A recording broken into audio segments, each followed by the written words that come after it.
वक्त देने के लिए। उसामा, मैं आपसे शुरू करना चाहूंगी, ये सुप्रीम कोर्ट ने ऑडियो लीक सबमिशन का नोटिफिकेशन मुअत्तल कर दिया है। उसामा, क्या वजूहात हैं कमीशन को काम से रोकने की और हुकूमत इस तरह से खुद कमीशन तश्कील दे दे, ये अदालती मामलात में मुदाखलत नहीं है? ये पहली दफ़ा हो रहा है अदालत की नज़र में कि किसी सुप्रीम कोर्ट के चीफ जस्टिस से पूछे बगैर, उनकी इजाज़त के बगैर या उनके कहे बगैर इस तरह का कमीशन बना दिया गया।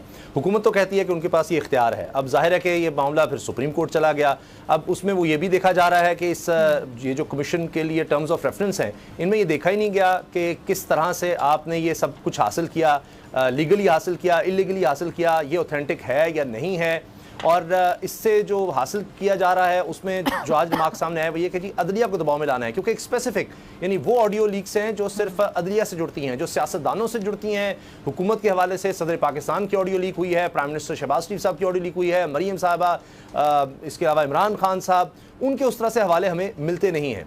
अब इसमें बात यह है कि सुप्रीम कोर्ट ये कहती है कि इससे पहले ये हो चुका है, काजी फाइसा साहब का जो रेफरेंस आया था सुप्रीम जुडिशल काउंसिल में और फिर सुप्रीम कोर्ट गया था, उसमें भी ये कहा गया था कि अगर गैर कानूनी तरीके से आपने कुछ मवाद हासिल किया है तो फिर उस पर आप केस नहीं बना सकते। तो पहले ये देखना होगा कि ये मवाद हासिल किस तरह किया गया, ऑडियो लीक्स आई कैसे। हत्ता कि अटॉर्नी जनरल साहब ने आज कहा कि जी मैं अदालत से बिल्कुल मुत्तफिक हूँ कि ये पैमरा को इसको रोकना चाहिए था, ये आई हैं और चलती चली गई, यानी किसी ने देखा नहीं कि ये सही है गलत है, कौन नहीं है, बस आई और चलाते चले गए। और ये तो अटॉर्नी जनरल ने खुद ये बात कह दी है।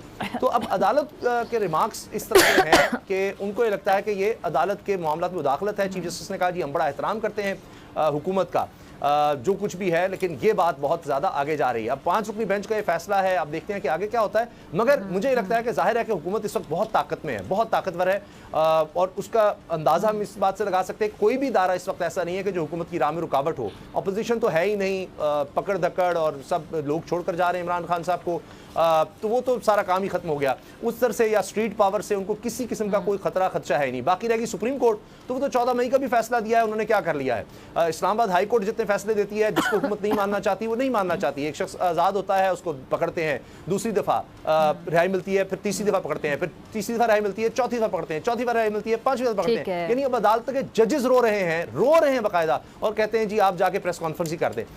ये तो हाल हो गया है। फिर वो कहते हैं जी हम क्या कर सकते हैं, माननी तो हमारी हुकूमत ने है नहीं, तो कुछ भी यानी अब हाथ में नहीं। तो जब हुकूमत फैसला कर लेगी तो चलेगी तो हुकूमत की। अब सुप्रीम कोर्ट ने तो इसको काम करने से रोक दिया है, लेकिन आपका पॉइंट ठीक है।